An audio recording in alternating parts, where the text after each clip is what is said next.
आज मैं श्रीमद् भागवत महापुराण के प्रथम खंड के षष्ठ स्कंद के अथ पंचमोऽध्याय पांचवा अध्याय श्री नारद जी के उपदेश से दक्ष पुत्रों की विरक्ति तथा नारद जी को दक्ष का श्राप का वर्णन हिंदी में आरंभ करता हूँ। जैसा कि मैंने तृतीय अध्याय में आप लोग को बताया, ये चतुर्थ अध्याय में ये बताया कि महाराज दक्ष के यहाँ सती जो पूर्व में शिव की पत्नी थी, पार्वती रूप में तो अब हैं, इससे पूर्व दक्ष रूप में थी, दक्ष की पुत्री के रूप में थी, तो सती नाम से जानी जाती थी। तो ये वही दक्ष है, उन्हीं का वर्णन अभी चल रहा है। आगे चलकर मैं माँ भगवती सती के बारे में इसी वर्णन करूँगा।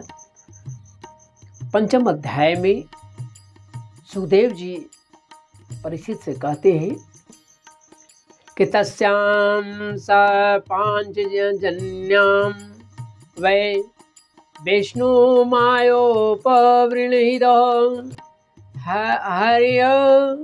हर्य स्वसंज्ञानयुक्तं पुत्रा न जनयद विभु, पुत्रा न जनयद विभु।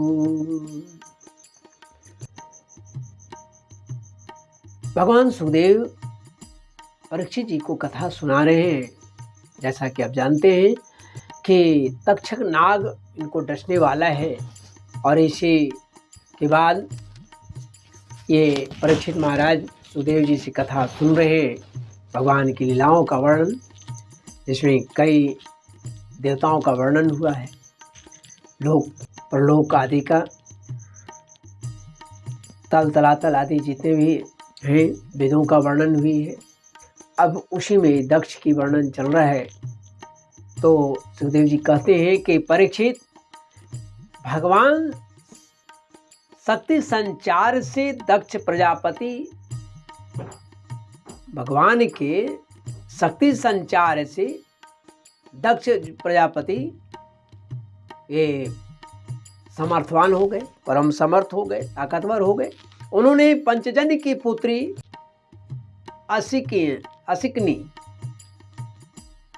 असिकनी से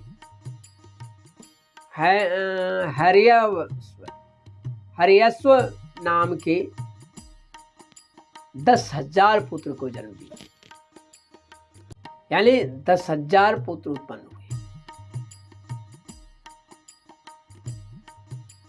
सुखदेव जी कहते हैं कि परीक्षित, हे राजन, दक्ष के ये सभी पुत्र एक आचरण और एक स्वभाव के थे, कोई अंतर नहीं। जब उनके पिता दक्ष ने उन्हें संतान उत्पत्ति करने की आज्ञा दी, तब वे तपस्या करने के विचार से पश्चिम दिशा की ओर चले गए।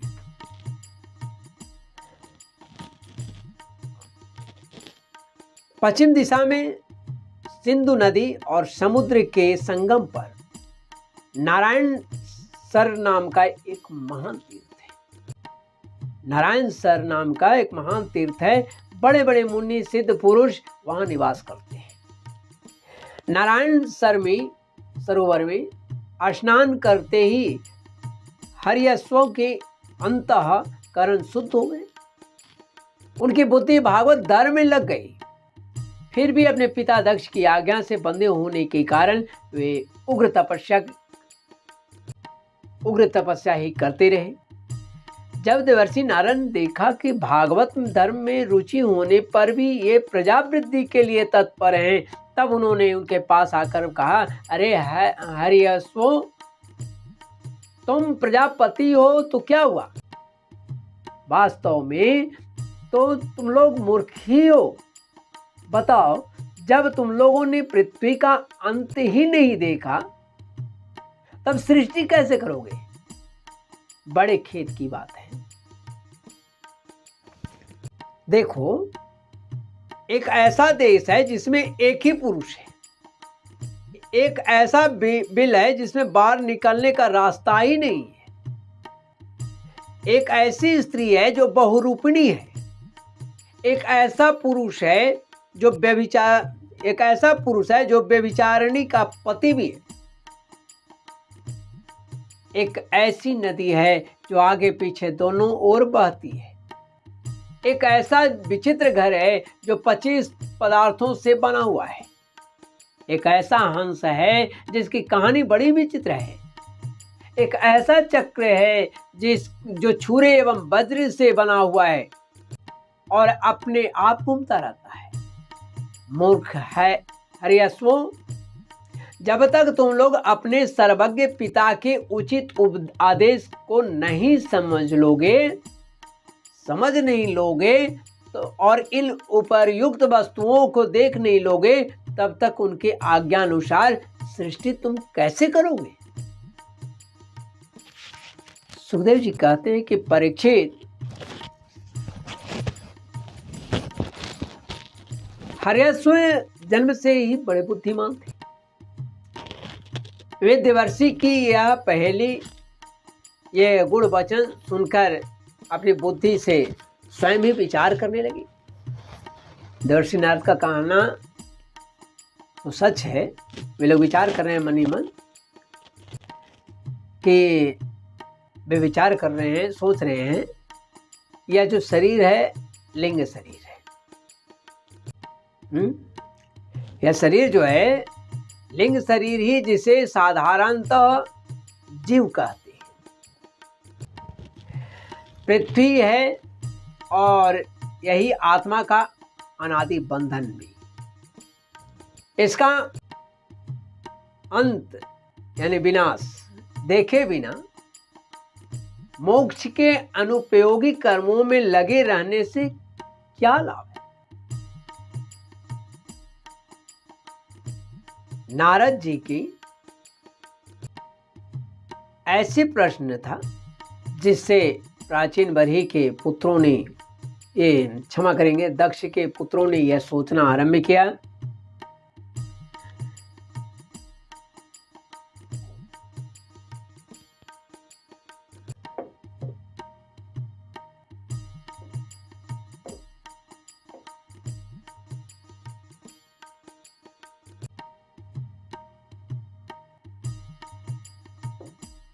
एक लाइन में नारद जी ने 15 बातें कही थी, वाक्य कहे थे। अब ये लोग अपने में ही विचार विमर्श करने लगे, अपने अंतःकरण में सोचने लगे कि ये जो शरीर है लिंग शरीर है जिसको लोग जीव कहते हैं, पृथ्वी है और यही आत्मा का अनादि बंधन भी है। इसका अंत देखे बिना मोक्ष के अनुपयोगी, जिसका उपयोग करना उचित नहीं है, अनुपयोगी है, कर्मों में लगे रहने से क्या लाभ है। सचमुच ईश्वर एक ही है, वह जागृत आदि तीनों अवस्था में और उनके अभिमानियों से भिन्न, उनका साक्षी तुरीय,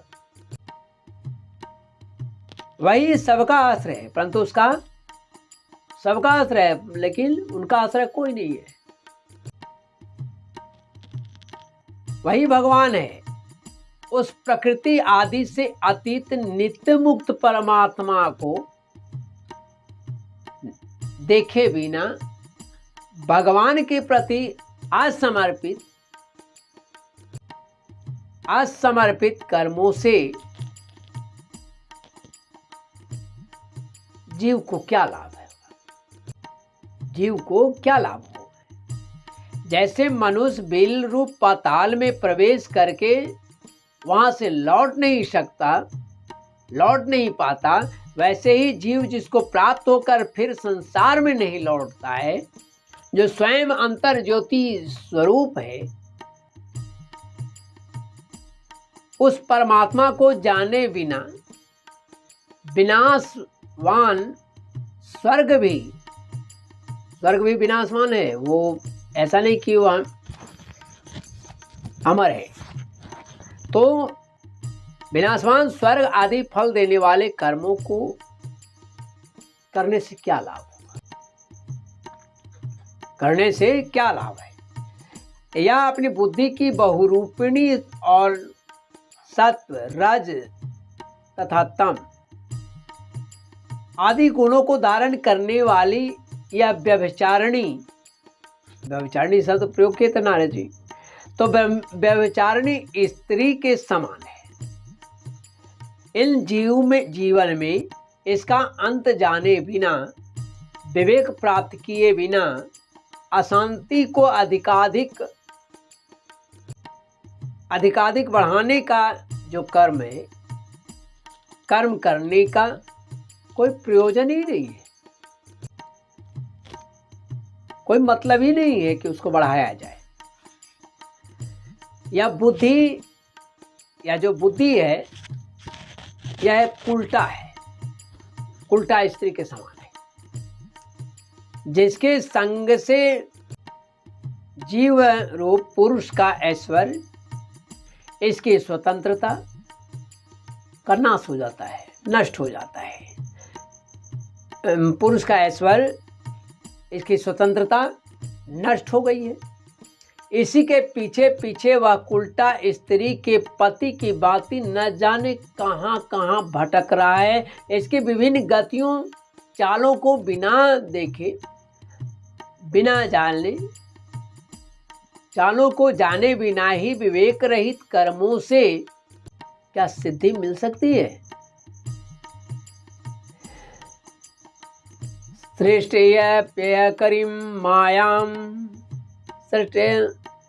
श्रेष्ठेयप्यकरीं मायां बेलाकुलान्तवेगितां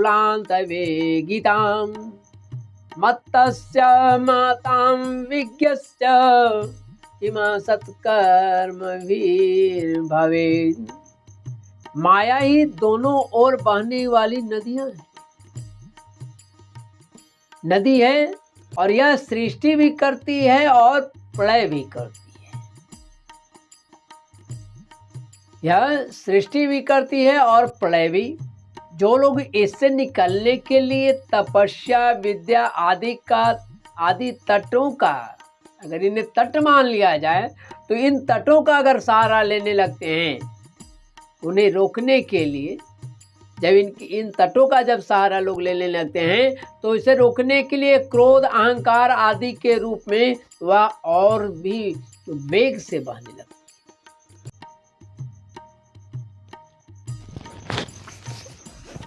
तो वह और तेजी से बहने लगती है।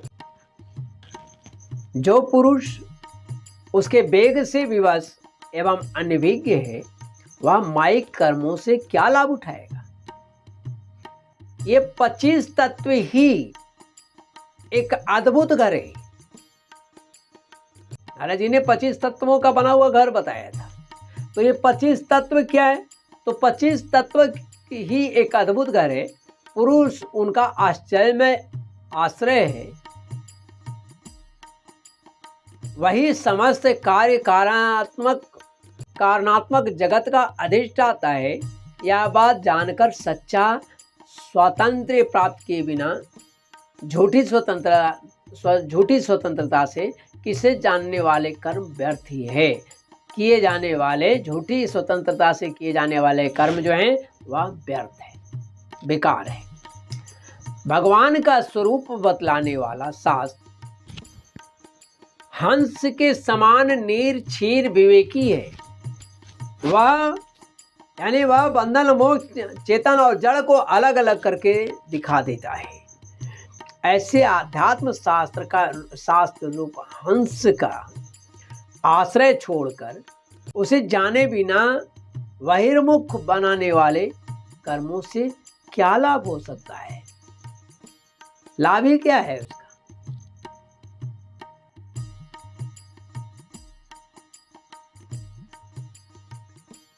कालचक्रां भ्रमिस्तीक्ष्णं सर्वं निष्कर्षयज्जगत् स्वतन्त्रम् अबुद्धस्येह इमा सत्कर्म वीर भवेत्। यह काल ही एक चक्र है। यह निरंतर घूमता रहता है। इसकी धार छुरे और वज्र के समान तीखी है और ये सारे जगत को अपनी ओर खींचता है।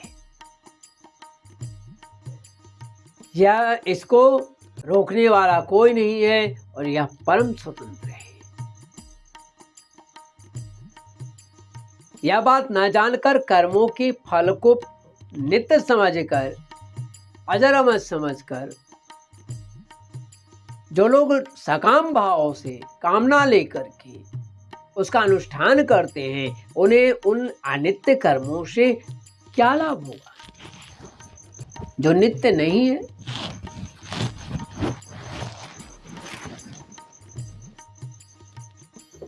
शास्त्र ही पिता है, क्योंकि इसका दूसरा जन्म शास्त्र के द्वारा ही होता है। उसका उपदेश कर्मों में लगना नहीं है, उनसे निवृत्ति होना है। शास्त्र की जानकारी के बाद भी कर्म में लगते हैं, यह उचित नहीं है। शास्त्र के द्वारा ही होता है उसका दूसरा जन्म, उसका आदेश कर्मों में लगना नहीं है, उससे निवृत्ति होना है। इसे जो नहीं जानता वह गुण में शब्द आदि विषयों पर विश्वास कर लेता है। अब वह कर्मों से निवृत्ति होने की आज्ञा का पालन भला कैसे कर सकता है। परीक्षित, एते व्यवसिता राजन् हर्यस्वा एकचेतसः प्राययोस्तं परिक्रम्य पंथानमनिवर्तनम्। हर्यश्वों ने एक मत से यही निश्चय किया और नारद जी की परिक्रमा करके वे उस मोक्ष पथ के पथिक बन गए, जिस पर चलकर फिर कभी लौटना नहीं पड़ता है। इसके बाद देवर्षि नारद स्वर ब्रह्म में श्रीमन्नारायण नारायण नारायण गोविंद नारायण नारायण नारायण नारायण नारायण श्रीमन्नारायण नारायण नारायण श्रीमन्नारायण नारायण नारायण नारायण श्रीमन्नारायण श्रीमन्नारायण नारायण नारायण। अर्थात देवर्षि नारद स्वर ब्रह्म में संगीत लहरी में अभिव्यक्त हुए भगवान श्री कृष्णचंद्र के चरण कमलों में अपने चित्त को अखंड रूप से स्थित करके लोकांतर में विचरण करने लगे। परीक्षित, जब दक्ष प्रजापति को मालूम हुआ कि मेरे शीलवान पुत्र नारद के उपदेश से प्रजा को उत्पन्न न करके कर्तव्यच्युत हो गए हैं, तब वे शोक से शोकाकुल हो गए, शोक से व्याकुल हो गए। उन्हें बड़ा पश्चाताप हुआ। सचमुच अच्छी संतान का होना भी शोक का कारण होता है। केवल खराब संतान होने से ही शोक नहीं होता है, अच्छे संतान का होना भी शोक का कारण होता है। उसके चले जाने पर, उसके खो जाने पर। तो ब्रह्मा जी ने प्रजापति को बड़ी संतान न दी, तब उन्होंने पंचजन नंदनी आसिकनी के गर्भ से 1000 पुत्र और उत्पन्न किए।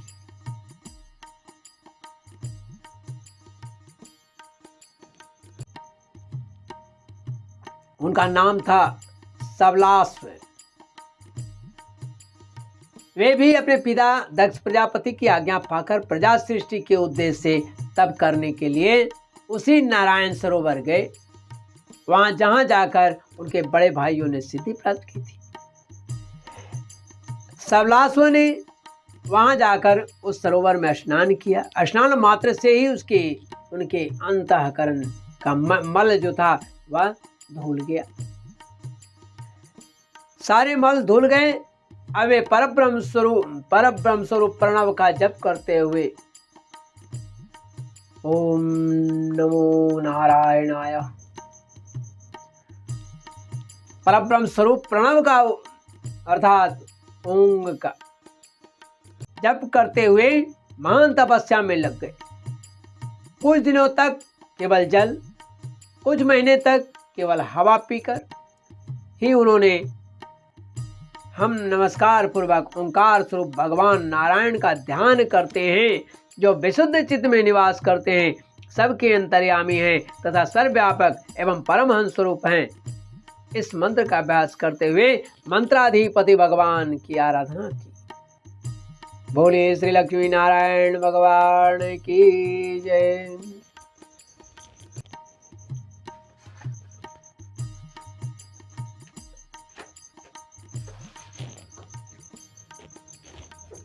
हे परीक्षित, इस प्रकार दक्ष के पुत्र सबलास्व प्रजा सृष्टि के लिए तपस्या में संलग्न थे। उनके पास भी देवर्षि नारद आए।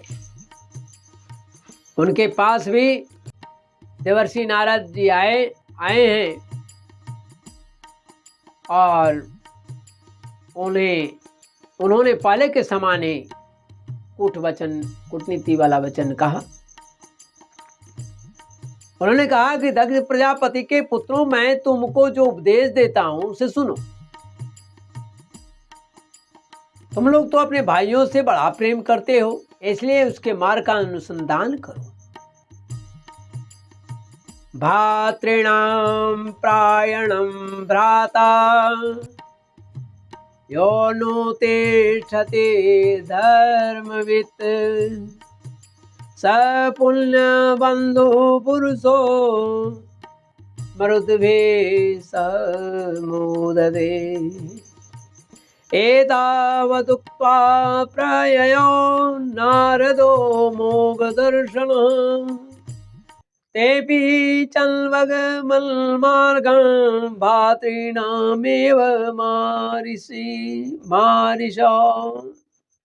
जो धर्मज्ञ भाई अपने बड़े भाइयों के श्रेष्ठ मार्ग का अनुसरण करता है वही सच्चा भाई है। वह पुण्यवान पुरुष परलोक में इस मरुदगणों के साथ आनंद भोगता है। हे परीक्षित, सबलासुओं को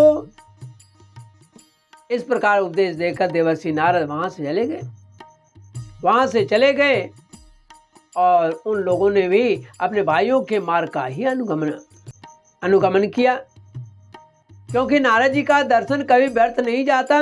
वे उस पथ के पथिक बने जो अंतर्मुखी वृत्ति से प्राप्त होने योग्य, अत्यंत सुंदर और भगवत प्राप्ति के अनुकूल है। वे बीती हुई रात्रियों के समान न तो उस मार्ग से अब तक लौटे हैं और न आगे लौटेंगे।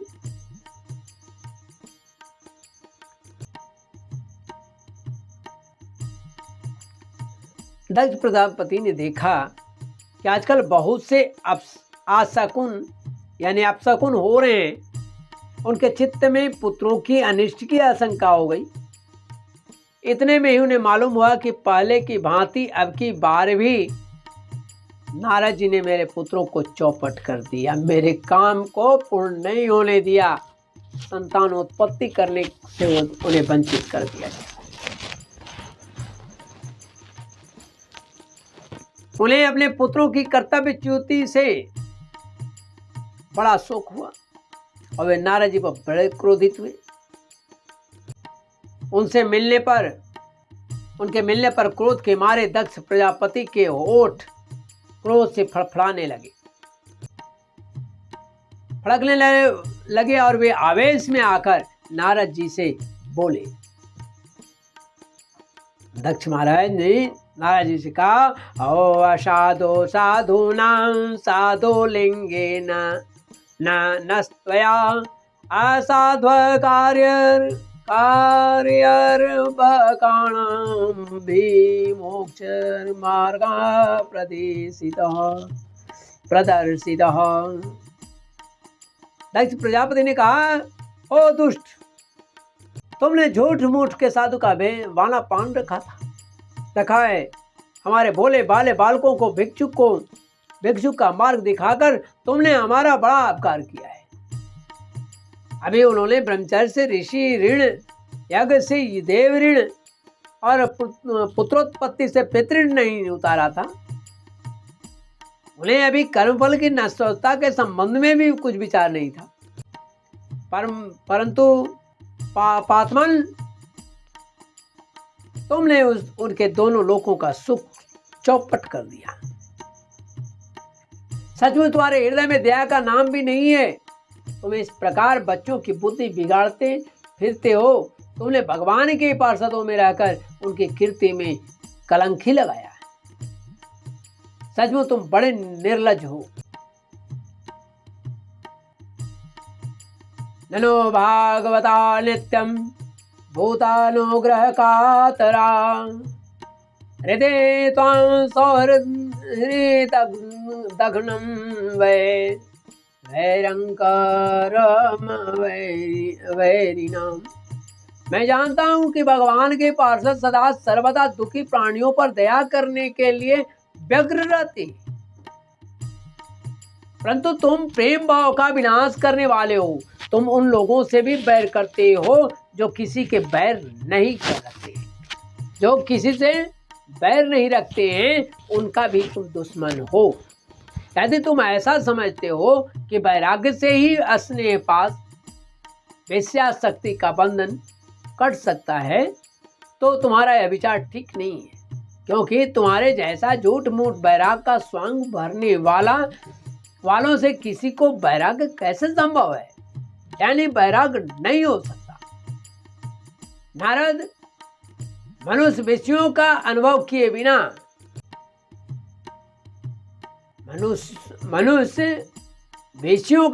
किए बिना उनकी कटुता नहीं जान सकता। इसीलिए उनकी दुख रूपता का अनुभव होने पर स्वयं जैसा वैराग होता है, वैसा दूसरों के बहकाने से नहीं होता है। स्वयं जब भोगता है तब उसे अंदाज होती है। हम लोग सदगृहस्थ हैं, अपनी धर्म मर्यादा का पालन करते हैं। एक बार पहले भी तुमने हमारा असह्य अपकार किया था, तब हमने उसे सह लिया, लेकिन इस बार तुम तो हमारे वंश परंपरा का उच्छेदन करने पर ही तुले हुए हो, उतारू हो चुके हो, पड़े हुए हो। तुमने फिर हमारे साथ वही दुष्टता का व्यवहार किया। इसलिए हे मूढ़, जाओ, लोक परलोक में, लोक लोकांतर में भटकते ही रहोगे, भटकते ही रहो। कहीं भी तुम्हारे लिए ठहरने की कोई ठौर नहीं होगी। सुखदेव जी कहते, हे परीक्षित, संत शिरोमणि देवर्षि नारद ने बहुत अच्छा कहकर दक्ष का श्राप स्वीकार कर लिया। संसार में बस साधुता ऐसी का नाम है। किसी की बदला लेने की शक्ति रहने पर भी दूसरों का किया हुआ अपकार सहज ही सह लेता है, वही साधु है। साधु वो नहीं है जाकर नकसिक जटा विशाला, सोइत प्रसिद्ध तापस कली काला। साधु वो है कि किसी की तिरस्कृत अपमानित करने पर भी सहज ही स्वीकार करके मुस्कुरा दे, वह साधु। कि कोई भी अपनी कठोर वचनों से बोलकर दुखी ना करे, वह साधु है। इस तरह से श्रीमद् भागवत महापुराण के प्रथम खंड के षष्ठ स्कंद के अथ पंचमोऽध्याय,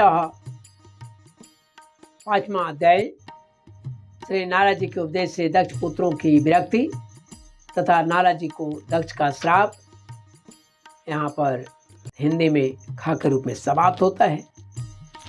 त्रुटियों के लिए क्षमा करेंगे। नारायण नारायण श्रीमन्नारायण नारायण नारायण श्रीमन्नारायण नारायण नारायण नारायण श्रीमन्नारायण गोविंद नारायण नारायण नारायण हरे नारायण नारायण नारायण नारायण श्रीमन्नारायण नारायण नारायण नारायण